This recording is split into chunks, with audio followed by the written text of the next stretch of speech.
My story of traveling begins in a little village in eastern New York State. It was a peaceful little town in the early 1840s. I was working as a blacksmith's apprentice then, and not a very good one either, I'm afraid. But my grandfather, the village smithy, had given me the job when my family moved west, and he was doing his best to teach me. The day my travel adventure began, the stagecoach came very slowly into the village. It had lost a rim from one of its rear wheels, and the driver pulled up before our smithy to get repairs. The stagecoach connected our village to the rest of the country. It brought us mail and goods and passengers. So when it was in trouble, Grandfather and I dropped our work to get the coach on the road again. It's hard to remember now how important coaches were in our country's development. But we know that even way back in colonial days, the coaches and horses brought men together at inns, where much of our history was made.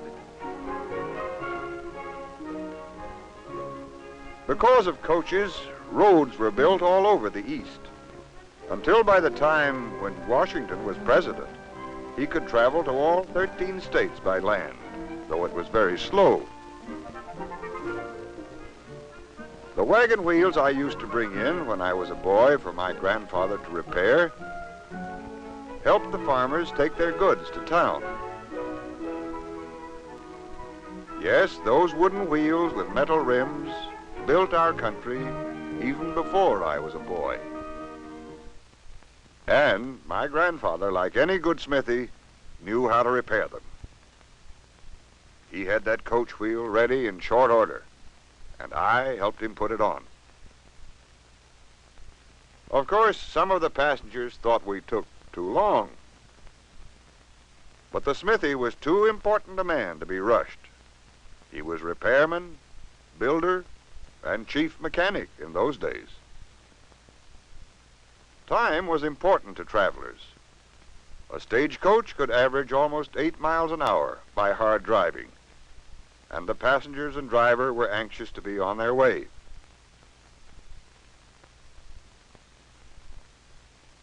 Then, just as he was about to start, the driver stopped, called me, and handed me a letter he'd brought from the West.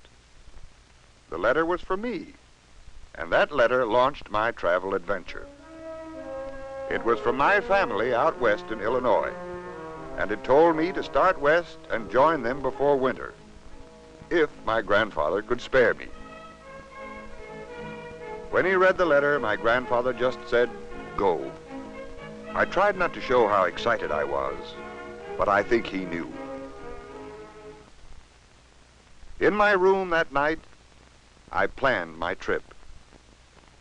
The shortest way was across the mountains and then on through Ohio. But I wasn't sure about crossing the mountains at all. They were rugged and high, and if I were to go alone, I'd need to be sure of my way. Or I'd have to find a family headed west that I could join. Many people had traveled that way when my father was a boy, and I'd heard of boys younger than I was who had crossed the mountains alone, but to me it seemed too hard and dangerous. Farther south was the National Road across the mountains. The National Road was clearly marked and easy to follow, but it was much too far out of my way. If I were to go north, I'd come to the Mohawk Valley, a broad gap in the mountains. Through it ran the Erie Canal, connecting the Hudson River with Lake Erie. I decided to follow the canal west to Buffalo. I could leave the next day. I would ask the coach driver how to get to the canal. The next morning, the driver let me ride with him a ways, perched on the coach, rolling and swaying along. This was the way I began my trip. When we had traveled about half a day, the driver stopped the coach to let me off. The canal was 7 miles away, across country. And I started out.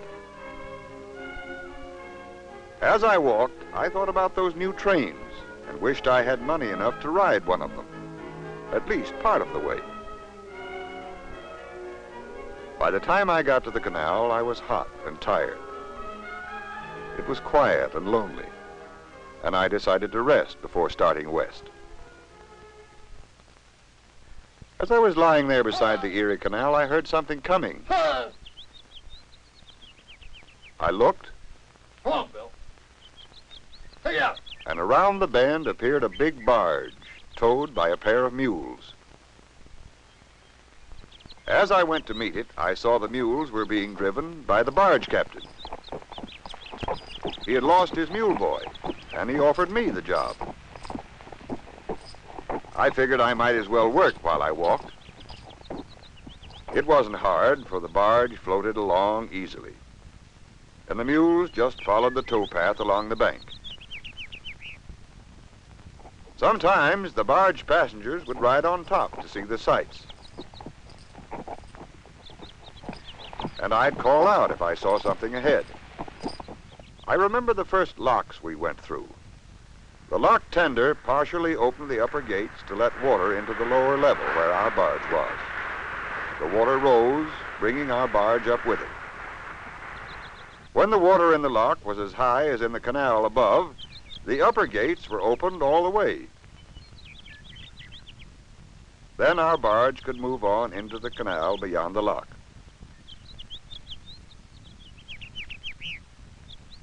And slowly the big barge moved through the narrow locks and out into the canal. During the trip I made on the old Erie Canal, we went through 83 of those locks. I walked a long way on that towpath, but I was earning my board and keep.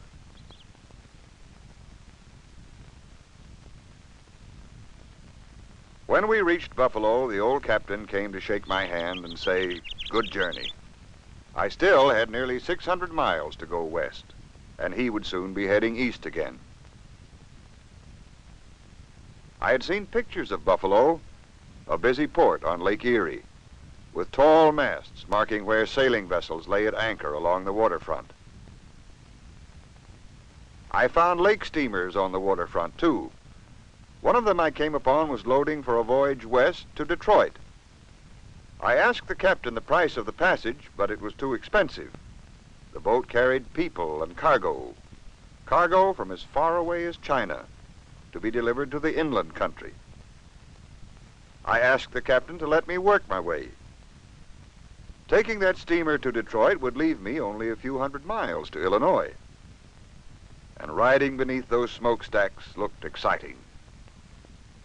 I was waiting on the gangplank when the captain decided he needed me as a fireman's helper.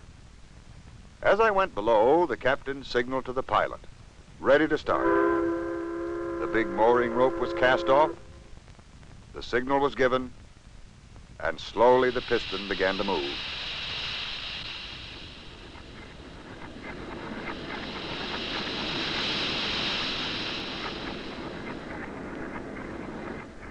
Slowly and smoothly, the little lake steamer pulled away from the dock. Below, in the boiler room, I kept the fire hot, stirring it or adding wood every few minutes to keep up the steam. Once on my time off, the captain let me go over the maps he used.